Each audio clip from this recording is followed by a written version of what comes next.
Ba-now. Ba-down, down, down, down, down. Wa-ba-da-da-da-da. Wa-na-ba-na-ba-na-ba-now. Wow. Hi, everybody. Can you tell it's Friday? Can you tell I'm ready? I'm ready for the weekend. Jeff Kravitz, 420 Live, another day off on our pandemic. Show 160 if you're keeping track at home. Show 160. Are you sick of me yet? Are you sick of me coming on? You sick of hearing my voice? Well, too bad. Change the channel. Oops, no, don't change the channel. Sorry. I'm glad you're here. I'm glad everybody tunes in. You know, we had a very interesting show. We had a very interesting week this week. I can't even remember what we've done. There's been so much on. I know yesterday we had Adam Bauer. We had two Adams on this week. We had Adam Bauer on yesterday. Adam Bauer is the force. He is a very incredibly spiritual guy. It's interesting to have somebody in there. The singing sacred chants that are basically these different names describing God over and over again that you could sing for hours and hours. And he played a little bit on his harmonia for us. And we had actually everybody performed this week. Nathan Moore also performed for us on Wednesday. Great job having Nathan on the show. If you haven't seen Nathan's show, he's on every day. You can check out Nathan Moore. And then Tuesday was our friend Adam Weiner from Low Cut Connie. And Private Lives is probably the album that's getting the most play on my Spotify right now. I am going to put that thing over 1 million spins by myself. The album is absolutely incredible. It has so many different vibes and feelings to it, but it remains a Low Cut Connie record. And we're big Low Cut Connie fans here. I'm in the fan club. I'm a tough cookie now on Facebook. So if you're a tough cookie, no, you're not. Hold on. You're not. Hold on. I think I sent Leon the wrong link. Hold on. Wrong link. So our guest today, Leon Robinson, old friend of mine. And he is here. He's probably click this. Click this one, Leon, right there. Click that.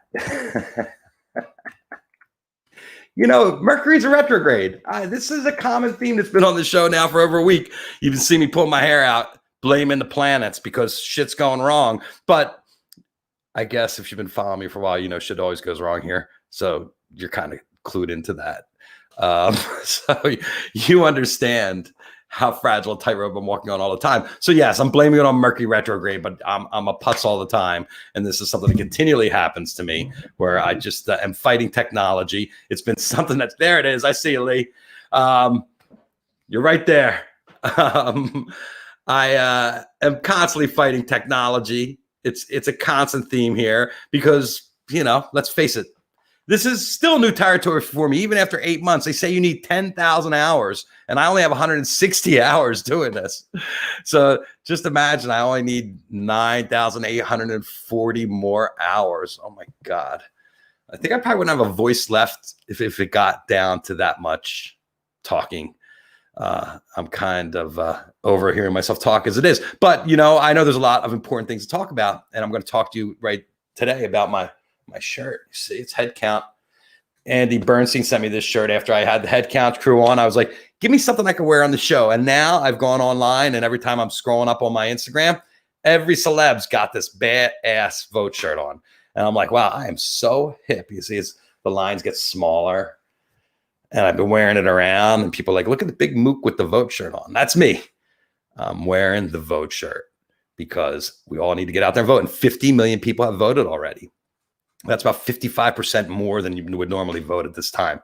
So pretty incredible. It's a great turnout. I watched the debate last night. I hope you watched it too. And, you know, the general consensus is that whatever's been happening in the past 4 years is not going to get better in the next 4 years with the current administration. So we're doing everything we can to vote him out, Mr. Rump. We're riding with Biden over here at 420 Live. That might be a little bit divisive.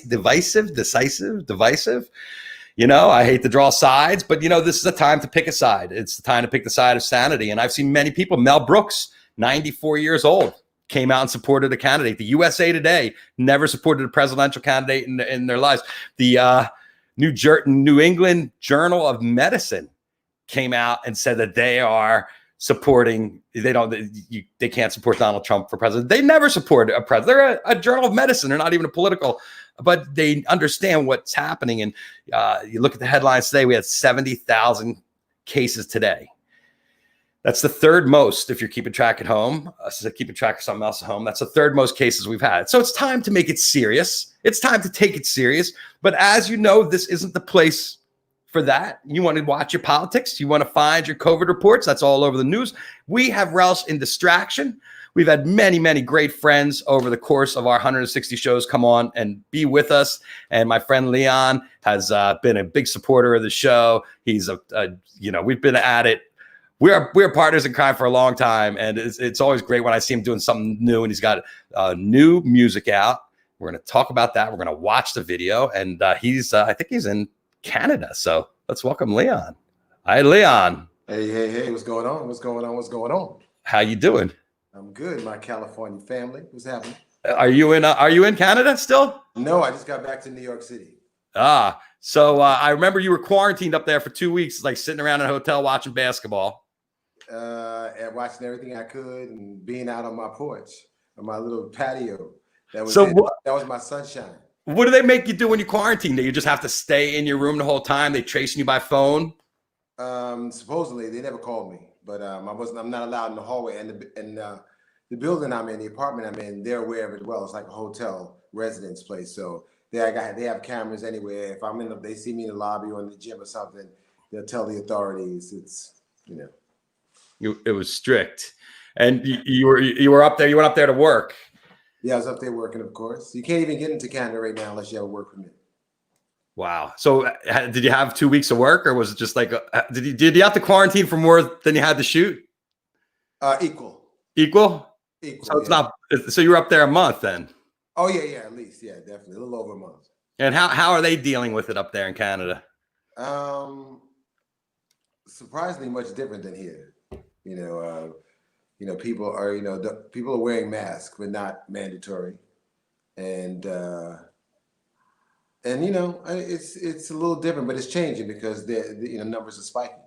Right, numbers are starting to go up, but they much smaller increase in what we're having here in the States. Oh yeah, definitely, and they started off smaller, but places like Toronto and highly populated places, they're getting it. And what's protocol like on the set? Protocol on the set is, you come out your trailer, walk into your trailer, you have on a mask, but then once you go through hair and makeup, you have to wear this face shield, which doesn't mess up anything. So you wear this face shield that covers your eyes and everything, and you wear that until we're on the set and while we're rehearsing and blocking, and then when it's time to shoot, mask come off, we do our thing. Everybody else on the crew masked with face shield? Oh yeah, everyone has a mask. No, not with a face shield. I mean, that's optional. Some people do, but everyone has a mask on. Yeah. And they take everybody's temperature when you come in, and you have to test. Test every day. There's COVID protocol every day. So before I even go to my trailer, I have to go check in the COVID protocol where they take my temperature. So ask the same questions that they did yesterday. Right. Yeah. Do you feel sick and stuff like that?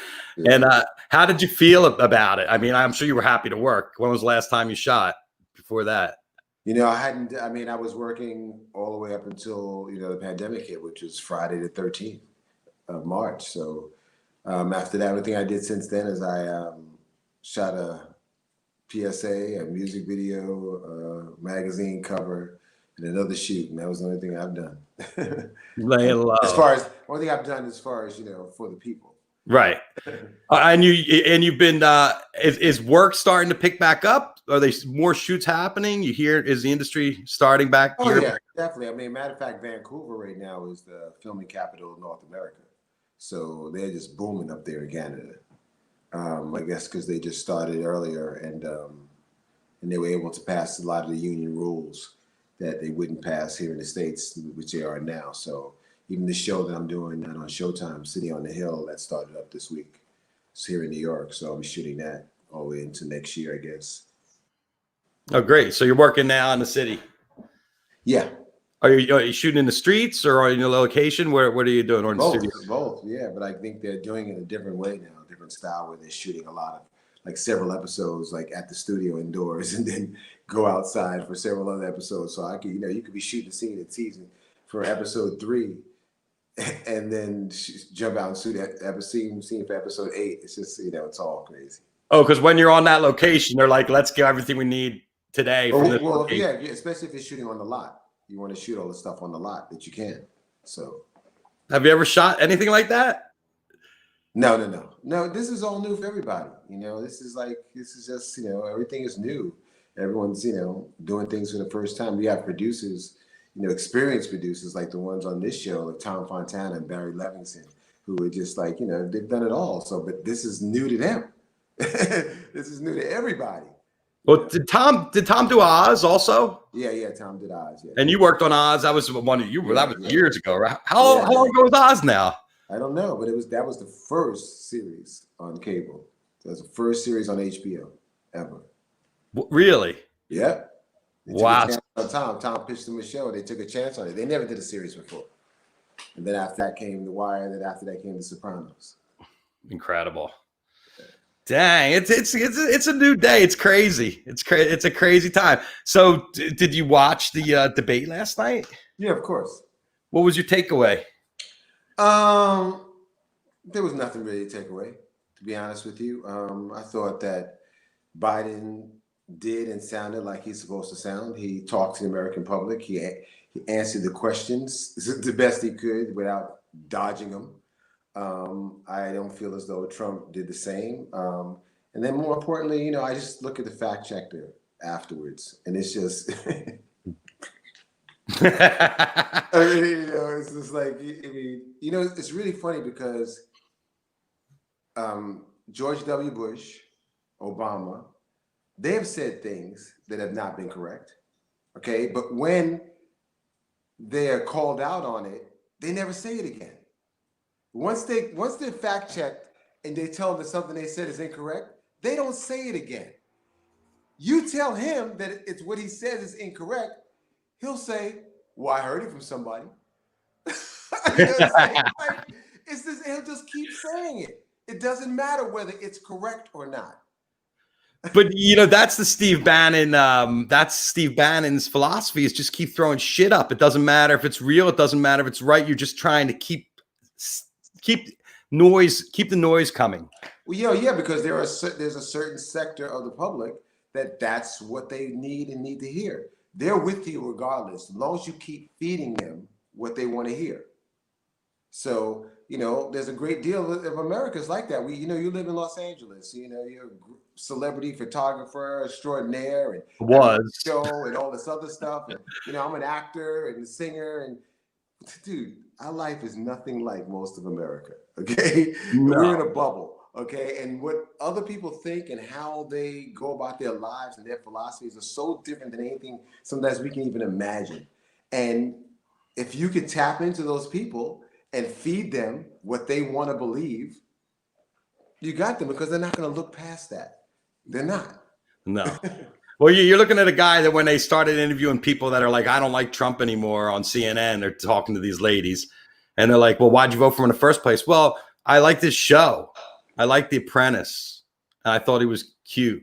Listen. There's a great part of America that is also old-fashioned and tradition plagued, I would say, where women basically don't have a voice in the household. It's at least not politically.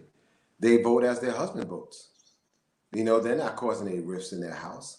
And so you have to realize that there's a big sector of women who are voting as their family or their man in their household votes, not really who they're voting. So people are like, how could a woman vote for Trump? Are you kidding me? He's insulting women every day. It's like, some people just are not going against. Well, but then But they do turn, like, I hear the message because when I talk to women like my wife or my mom, I hear the message that's getting in. That's that seed of doubt that they're releasing, the bullshit that's coming out, and it gets in their head somehow because they're targeting them through social media, and it gets in their head and they read it and then they become completely different. I read an interesting thing on CNN today about the black vote that kind of has me perplexed. And I want your perspective on that because we all sat and watched George Floyd. We've watched these riots this summer. We've watched the court cases. We've watched everything go wrong when it comes to race relations. And I don't understand how you can watch that. And I say this as I know 25% of the Jews are also supporting Trump, that there's always going to be a percentage that's going to support Trump. But I just don't understand how people can sit there and watch the systematic racism. And he admits it, he dog whistles everything he does, and they still get behind and support him. I know 50 Cent is greedy and he wants to keep anything over 400 grand that he can. So I get that on the tax basis for very rich people. But how is his message resonating with somebody with all these different groups, not just black, gays, Hispanics, across the board, elderly, women, that he's not even trying to win over? How does he still? So I'm going to go out on a limb here and say that it's safe to say that a lot of these people who may be well off or intelligent or whatever, they don't like him because there's nothing to like, okay? But there's a lot of factors there. There are some people who are going to vote party line regardless because that's what they want and that's what benefits them. So they're never going to vote Democratic. They're never going to, and some Democrats will never vote Republican. There's a lot of that in this country, always will be. There's nothing you can do about it. So that's one factor, okay? Then you have to think that there's other elements too. Like, you talk about discrimination and racism. Well, I'm gonna tell you a story. A friend of mine is a fire chief, and one of the firemen came in the other day, and he happens to be gay, and he was really distraught. And so he talked to me. He said, what's up? He says, and he moved here like a year ago. He said, I met a bunch of guys and stuff that I'm hanging out with, that, my group that are really cool and that I like, and but we had a conversation the other day, and the election came up, and they said some things that really makes me wonder about them. They were saying that, well, you have to vote for Trump now because we can't let a black woman be vice president. Now, you think, as crazy as that sounds, there are people who think that. Okay? There are people who think things like that. And there's nothing you're going to tell them that's going to change their mind. So. Yeah, but we're the same country that elected Obama. And I get it that the knee-jerk reaction to that is Trump. And that's why we ended up in this total polarization. Well, yeah, and a lot of things went wrong in the very beginning. Like, for example, okay, Joe Biden. Joe Biden should be the president right now, okay? When you're the vice president behind a successful president, two-term president, you are the walk-in to go in to continue. That's when he should have ran. It should have never been Hillary, okay? So this is an election that should have happened 4 years ago, okay? Because what happens is, unfortunately, okay, and she already won the popular vote by 3 million. So it goes to show you how the country really thinks, okay? But we have an electoral system here, which I think is completely flawed, and they gamed the system. But there's a large fraction of people, largely in the South, who have an opinion. Let's say there's no way I'll ever vote for a woman for president. No way. So there's a great deal of people who unfortunately think things like that. And so that's what we have to deal with. It's like there's no making sense of people's choices all the times because they grow up thinking or finding ways of thinking that they can't be bent. It's just like a great deal of people don't believe in COVID. They believe COVID is a hoax put up to make Trump look bad, to get him out of office. Well, that's what he's. And then you have the religious ones that say, "Oh, I'm not worried about it either. God got me." That's what I'm saying. Like, there's we have so many different opinions. Right. It's a very wide country, and it's all over the map, and it's socioeconomic. Yeah, and it's like, and we have, and I think one of the things that we have to do that we don't do is we talk about having communication between the races, right, and between different religions. But what we also need to do is need to have communications with other parts of the country. You know, I need to understand what someone in Oklahoma City thinks, just like he needs to understand the way I think, because we both going to have to vote for the same president. You know, and I don't think there's enough of that. I mean, that world is foreign to me. I'm telling you right off the bat, it's foreign to me. Do you know what I'm saying? I don't know what goes down in Iowa. I really don't. You know, and but I think I should. I think we're more concerned, especially in New York and LA, with finding out what's going on in Paris and visiting Dubai and London as we are places in our own country. It's true. Well, maybe now we can't travel. We'll start visiting Iowa. But have you ever been to Iowa? Yeah, Lake Oshkosh. I've been How there. was it? Very nice beach. Nice beach? Yeah. Well, I've never been there. Yeah. I haven't been to Arkansas either, though. I just, I go where the concerts are and where the music is and where the fun is. So, what I think they should do, they should move. They should have like a big festival or move one of the festivals right now, and each year do it in a different state. It's not a bad idea. Do like Lollapalooza could do that. It'd be great every year in a different state. Do you think we're going to get back to festivals and music? When do you think that's going to happen? Well, festivals and outdoor concerts will come back before indoor concerts. That's for sure. So I tend to believe that by next summer, that whether COVID's here or not, we will learn to have lived with it. And whether we're at concerts, wearing masks or whatever, I think there will be at outdoor concerts.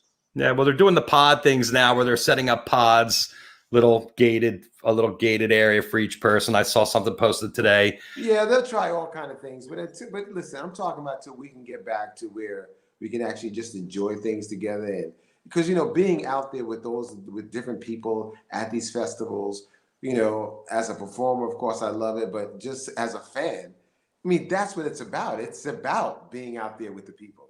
It's of course. About being in your little cubicle and watching something. So, that's part of the experience, all of us going through something together, that moment where, Prince does something crazy and we all get to see it and we can look at each other and go, Which we've done many times. Yeah, of course. I was thinking about that today. Leon and I seen Prince play in front of 15 people. In front of 50 people up in the House of Blues Foundation room. That was nuts that night. But we both love music. We've spent a lot of time going to see a lot of different acts. How's working the band in these times? We actually have rehearsal right after I get off the phone with you. So it's the first rehearsal in a while. It's a rhythm section rehearsal. I'm gonna pop in. We were supposed to do a film concert next week, a 4-camera shoot, but the theater got closed down because COVID restrictions. So soon we'll be doing a film concert, and we just get ready for it. Is it you've been practicing the entire time, or is this one of the? No. The band has been together, but I've been filming. So right. And tell us about the song. How many songs have you recorded during the break? Oh no, I haven't recorded any new songs, with the exception of the video that's out right now. The World's Gonna Come Around. Because we had planned on touring with our album from last year. We hadn't got a chance to tour with it. That was what we were going to do all summer. We had gigs all planned. And then COVID hit. So it wasn't really about making a new album yet because we hadn't supported the one we had out. It's so crazy. Well, I got the video here. Should we check it out? Yeah, please. Yeah. All right, let's go. I'm going to play this and I'll bring us back in when it's done. All right.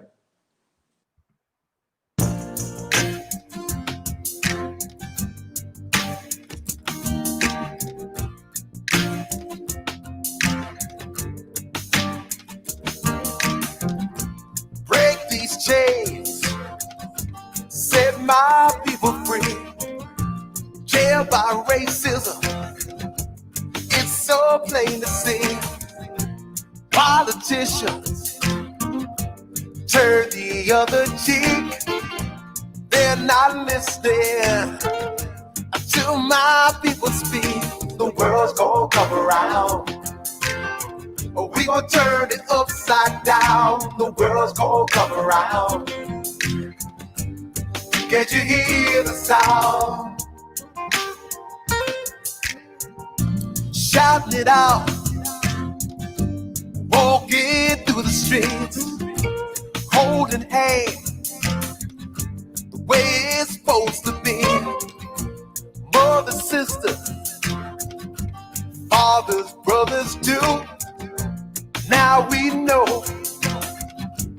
what we gotta do. The world's gonna come around. We gonna turn it upside down. The world's gonna come around.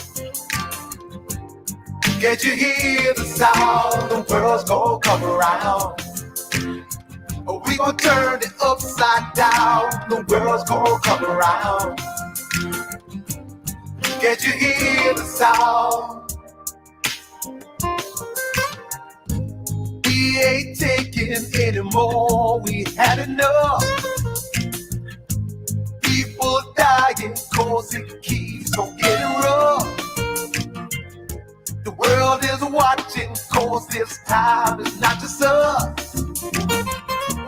Get yourself together, no more lies, it's now or never, yeah. No more lies, it's now or never, yeah. Alright. The world's gonna come around. We gonna turn it upside down. The world's gonna come around. Yeah, yeah.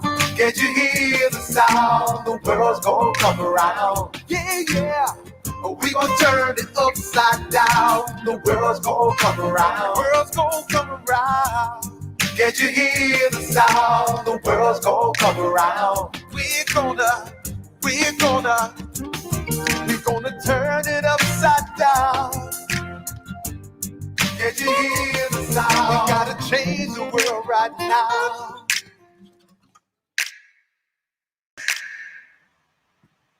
I love it. Strong, Leon.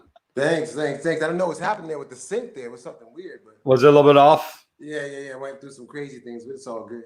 Thank you. I appreciate you playing. Well, it's a great tune. I mean, you're always inspired. I know your music is always inspired. Obviously, you're inspired by what's going on out there, and you felt the need to tell everybody it's going to be all right, I guess. No, well, it's not just that. It's it's about one, telling the truth.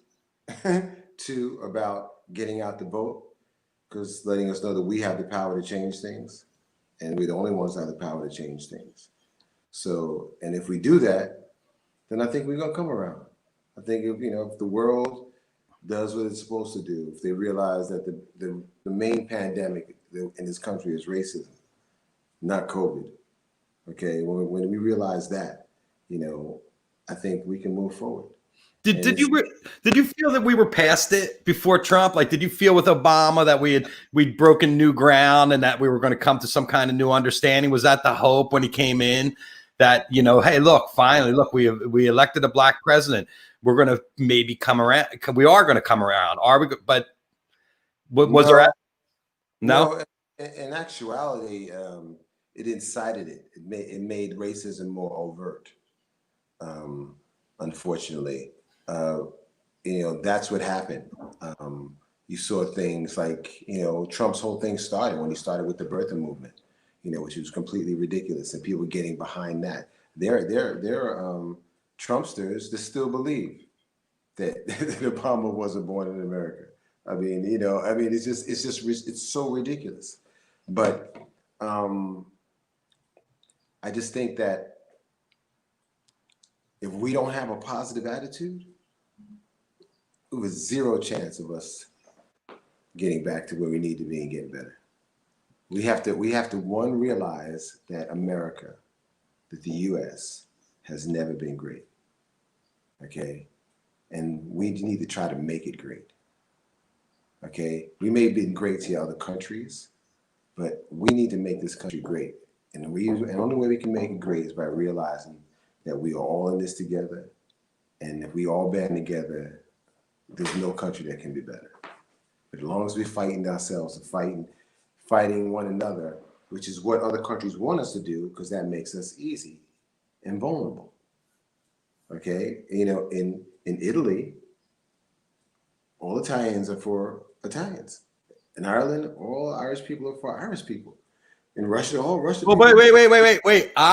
Ireland, Mm-hmm. they had a lot of problems because the Irish had the Irish Catholics and the Irish Protestants. So Well, religion. even with the, wait. If we get into religion, well, no, I'm just getting inside. There are fractions inside everyone. No. There's When conservative we're and liberal, or no. When we're talking about religion, okay, you're absolutely right. But that covers a whole nother scope, because there have been no more people killed in this world than over religion. Okay, religion is the cause of death of more millions of people than anything. Okay, anything. It's unbelievable. It's unbelievable that a faith that's supposed to, like most faiths that I know, are supposed to teach you to be good people, you know, and to get you on the right path, like no matter who your God may be, but yet people kill over it. well, religion it started as a form of control, though, right? I mean, really, yes, completely. It still is. It still is for many people. Still is for many people. to keep you from killing your neighbor, to keep you from having sex with your neighbor's wife, to keep you from taking your neighbor's stuff, from keeping you financed, keeping the church financed by you giving 10% of your salary, all of that. Yeah, it's a business. Well, there's no business. It's all the business of control. It's all part of the number one business. Death. Death is nowhere owner, dude. If you were in the death business in any way, shape, or form, you are set for life. That's right. You always have customers. Always have customers. It's never ending. Okay, so if you're in that business, you're set for life.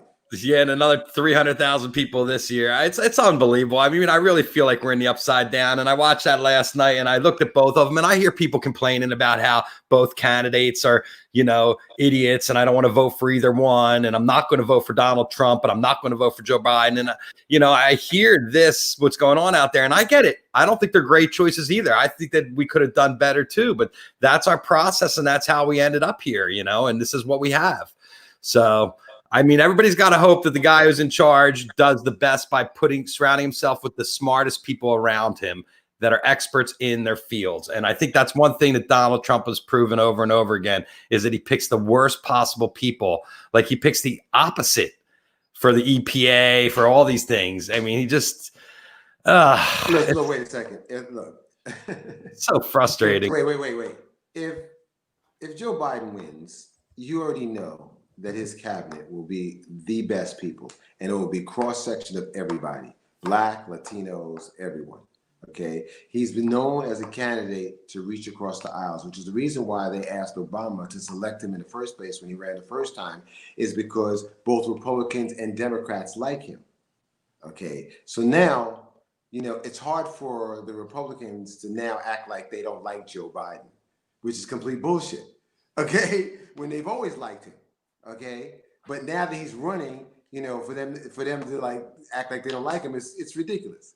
So what we have to realize is that in this particular election, unfortunately, the bar has been lowered so much that right now, it's just like what Joe Biden said. It's about the character of this country now.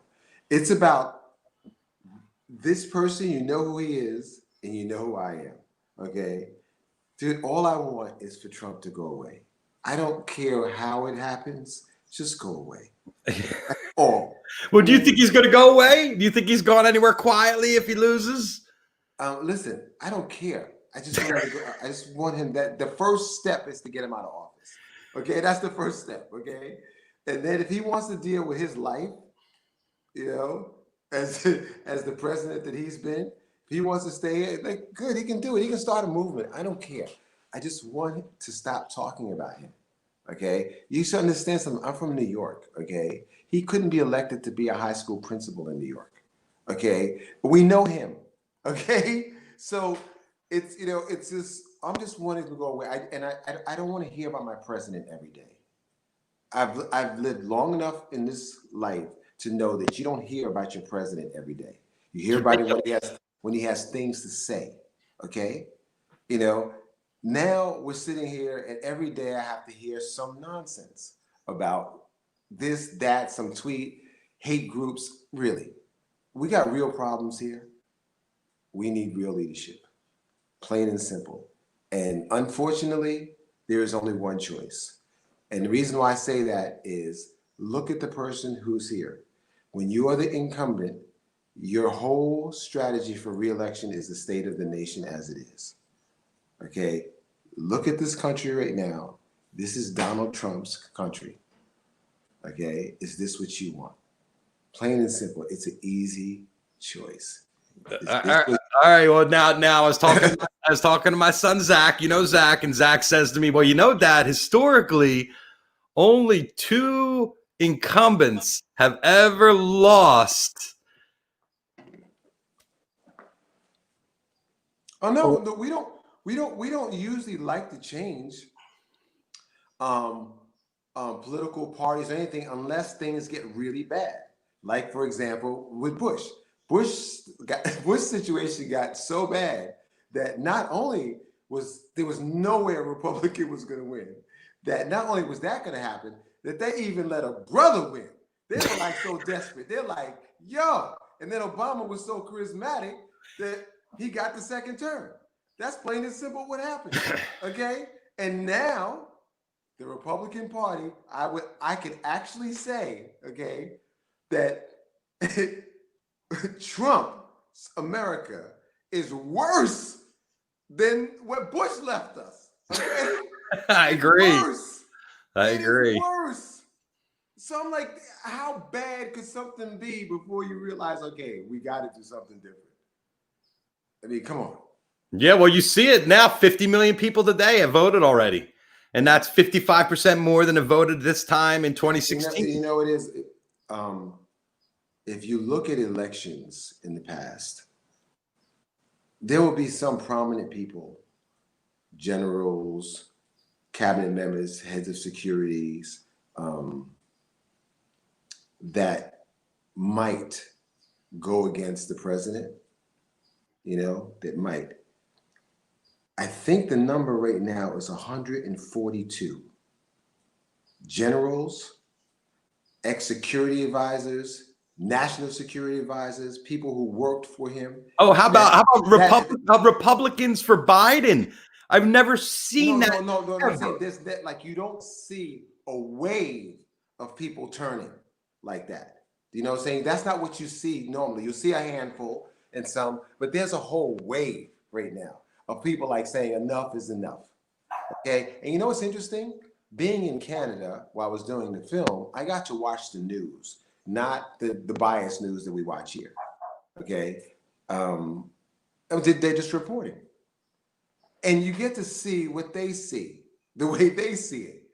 And dude, I had to tell you something. It's just as bad. It's just as bad. What do you mean? The way they see it, or what? Yeah, the way they see it. I mean, they're looking at our president's behavior and they're questioning it themselves. Like, what is this? Well, they've never seen anything like it. They've never seen anything like it in all their lives. There's never been anything like it. It's a distraction. He's trying to distract everybody, and just like I said, the Steve Bannon keep throwing shit up. Experiment gone awry. Yeah, it's Frankenstein's monster, fucking loose on the town. Wow, man, it's amazing, dude. It's amazing. All right, now we were watching a little basketball together. We were talking basketball. The last time I talked to you, you were like, I was like, oh, the Lakers just blew out Miami. That was at the very beginning. I think it was after game 1.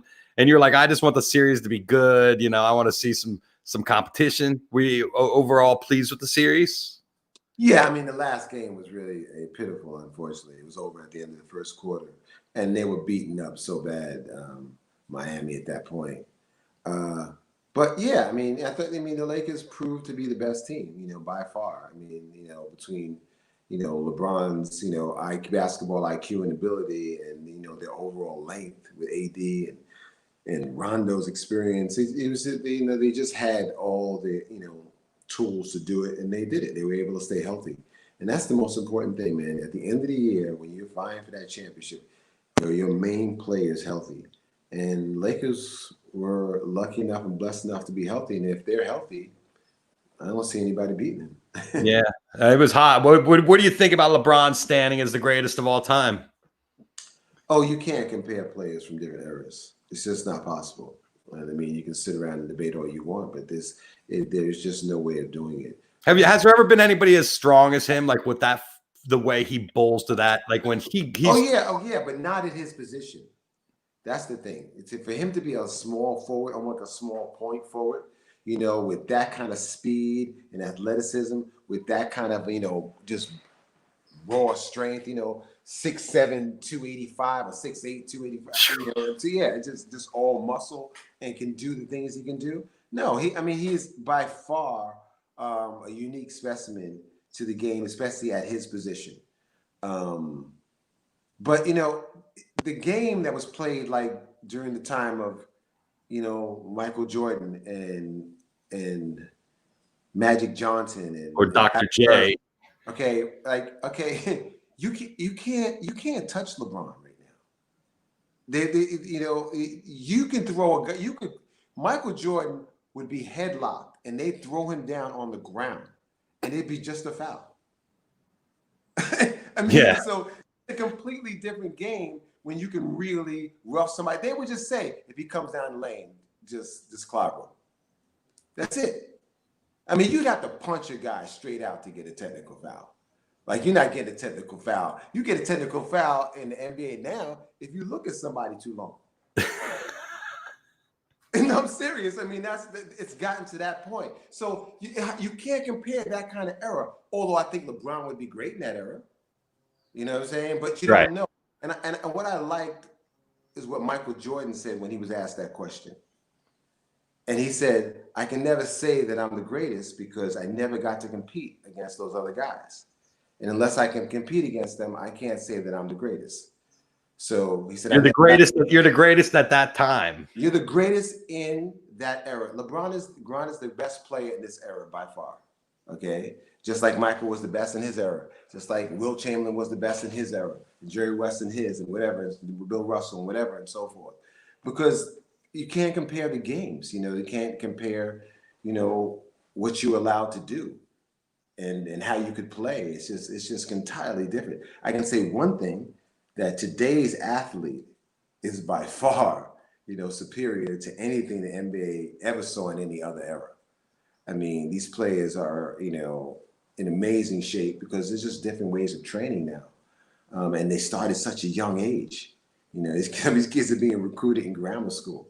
You know what I'm saying? Yeah, to see these kids on Miami that were 20 years old playing, and I'm sitting there next to Zach, who's 21, and I'm like, wait, now you're an old man. Kid's younger than you out there making millions of dollars. No, definitely, yeah. So it's just a different time. So you can't really compare. This is no way to compare.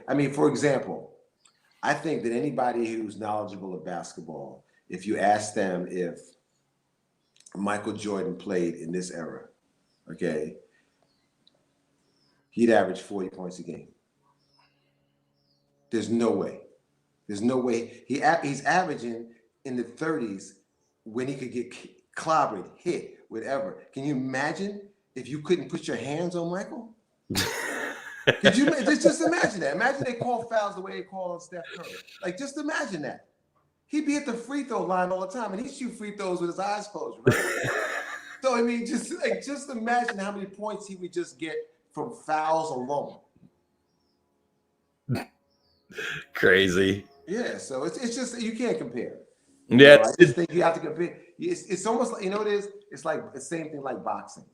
You can't say another boxer is great. Another boxer, the boxer's only as great as the competition that he beat.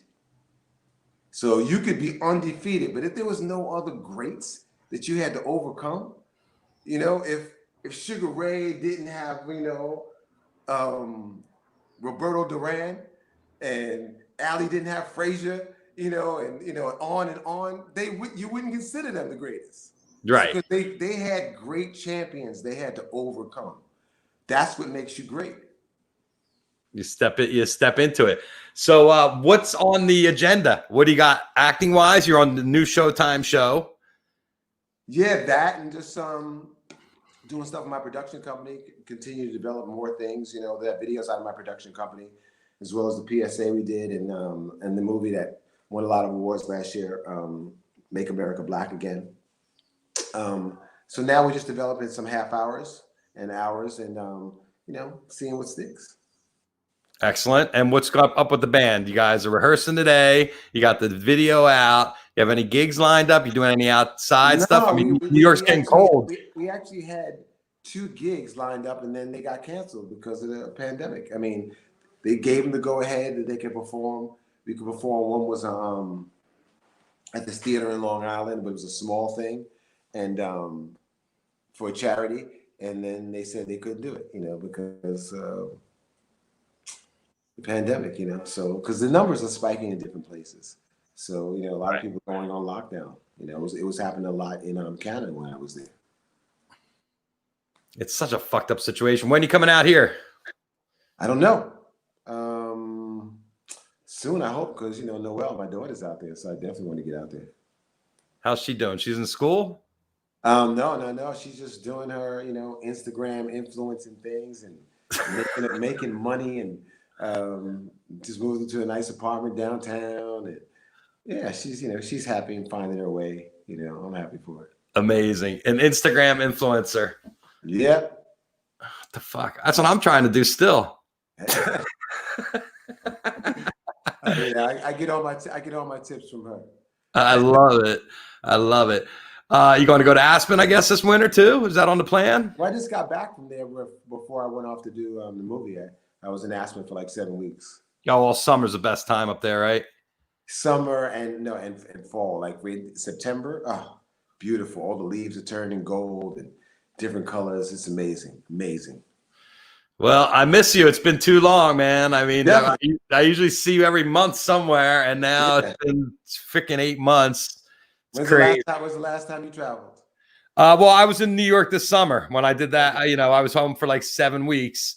And now I want to go down to Mexico and do some diving because their Cozumel is open, but my passport is expired, and now I have to wait for the new one. I don't know when it's coming. They're trying to keep you here, Jeff. That's what it is. Yeah, they know I won't come back. I mean, and I actually, Leon, I've been thinking about this long and hard. Because my industry's hurt, it's going to be the last one to come back online. Is going to be the concerts and events and stuff. But I'm up for leaving the country if Trump gets back in. I don't mind leaving for a little while, letting things cool off here because he's not going to take care of the disease. He's just going to want everybody to get it, and I don't want to get sick. Well, disease. The problem I'm feeling because he says things like this about like not giving funding to blue states, like. He's liable to like be vindictive and lash out against anyone who voted against him. I mean, that's the kind of person he is. You know what I'm saying? It's like it's almost dangerous for him to win. I know. Because then he's going to be vindictive for everybody that turned against him. He doesn't. Did he said outright that he doesn't want to give funding to blue states? And you think, what do you mean blue states? Man, you're the president of all states. I know. Well, that's the one thing I have to say about Biden. He has certain things that he says that I'll be the president for all of America, and I just can't. I was hoping Trump could unify, but he can't. Wait, it's always been that way. This red states and blue states only started with Trump. No, do you ever heard a president say red states and blue states that he thinks one more? Never, ever. Well, especially since he was a Democrat all his life too. He's not even a Republican. I know. I know. Because he never could have got through on a Democratic ticket, but he could easily do it with the Republicans. Well, he even said that. I'm going to go on Fox. They'll believe everything I say. I mean, the one thing about the guy is he never lies. No, he never lies. No, just the opposite. He does lie all the time. No, but I meant when it comes to stuff like when they come to him and they're like, you spent $750 in taxes. He doesn't say, no, I didn't. He's like, I did because I'm smart. No, wait. That's what he said initially. Then he backtracked on that last night. Well, he knew that wasn't a good line. I'm sure his people sat down with him and they were like, you shouldn't say that, Donald. Because that means you cheated on your taxes. And that's ultimately what these people do. These rich guys, everybody cheats. And when they get caught, then they have to go to jail. And it's happening now more and more. This one guy got caught.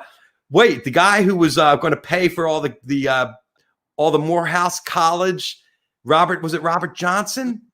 No, not Robert Johnson, but I know you're talking about. Yeah. What about him? Well, he said he was going to pay. He ended up going bankrupt. He never had the money. He's billions of dollars in debt, and he was scamming people. So he said he was going to pay for all these kids' colleges and shit. The guy's got no money. Well, I didn't realize that. I got to look that up. Yeah, that happened like last week. I saw him like in a photograph. Wow. Okay. But it's unreal what's going on out there. Everybody's full of shit, and we're just like, okay, yeah, sure. I've never seen us so easy to be fooled. It's unreal. I mean, it's like nobody asks questions, but I think that's what happens when you don't educate people. You're not interested in people being smart. You cannot educate people who don't want to be educated. Well, but you can educate them at the school levels when you have them with basic things and understandings that they can take through their life. So then that would mean that you should start telling them the truth. Well, telling them the truth about America. I didn't even know the truth about America until I watched the 13th. And then I was like, how come I didn't learn that shit in school? Why don't we teach them the truth about America? Because they want us to look good to the kids, right? But what I'm saying, but this is the kids' America. They should know the truth. And why are we spending our money to have teachers teach them things that are not the truth? Like, I don't get that. Like, however this country got to where we are, okay, we got here. So let's just talk about it. Know the truth. That's all. I mean, by making up lies about this country and our heroes, how does that benefit anybody? Beats me. That's what I'm saying. So why not tell the truth? Okay? Because the truth is being whitewashed. Okay? To be made into be something that it's not. Okay? But let's stop the bullshit. Let's just tell the truth. It's okay. We can still be great. We got here despite all this, right? Do you think this moon would have been as ugly and ripped off as quickly as it has and exposed this underbelly of American life if Hillary Clinton had gotten in? Do you think Donald being in kind of forced up all these issues to be dealt with now rather than just be covered up for another 4 or 8 years until someone else gets in? I don't know. Look, in life, it's human behavior. No matter what we do, drug addiction or alcoholism or just whatever. Sometimes we have to reach the lowest low in order for there to be actual change. That's just the way it is. It's just the question is this as low as we're going to go? Or are we going to go lower than this before we change? That's the only question. I never thought the bar could get this low. And neither did I. So, and the thing I have to say, and the thing you have to notice is you have to look at the racial unrest in the 60s. Well, when you looked at those demonstrations, you saw a speckling, handful of whites, some prominent people, maybe like Brandos, like that, marching arm in arm with black leaders. And but now, when you saw the protests in the streets, there were more non-black people there than there were black. You looked at Philadelphia, parts in New York City. I mean, you wouldn't, if you just looked at the color of people, you would know what they were marching for. And see, when you have that kind of unity, it's hard not to be optimistic because now it's not just you fighting it alone. I remember friends asking me about, some of my white friends, saying, so what do you when you talk to other black people, what do you guys talk about? We talk about these things happening. And I said, we don't really talk about it because this has been happening to us our whole lives. I want to talk to you about it. I want to know how you feel. That's because that's what's important. That's what's going to make us, the country we should be, is when we're all talking about it, when we all feel what each other feels, okay, and not act like it doesn't exist, and because it does. Yeah, it's been an awakening, and it's been an education for everybody. I mean, I spent most of this pandemic in the early days educating myself about what the condition is in our country, and not even realizing what's happened under our very nose. So, in a way, I think that Trump kind of forced the dialogue to the head that maybe would not have come up when it did. I mean, I think there would have been kind of issues, but I don't want to say we got the president we deserve for the past 4 years. I'm hoping we get the president we deserve for the next 4 years. Look, I can only hope, but whatever we get or don't get, just everybody vote. So at least it's an accurate representation of what this country really is. Yes. Not voting and us not getting that. Well, I think we got a good turnout. I love the video. It's very pro-vote. Everybody check it out.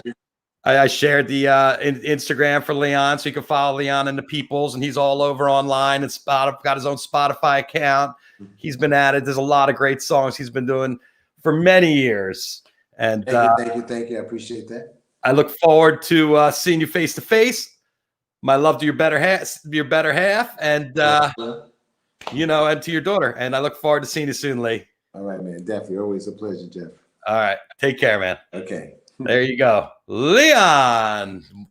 Only needs one name. Everybody knows who he is. My good friend, Leon. Actually, Leon Robinson. Check him out. Check out his music. What a week. We wrapped a hell of a week this week. I want to thank Leon and the Peoples for coming on, playing a song, and, just a little real talk.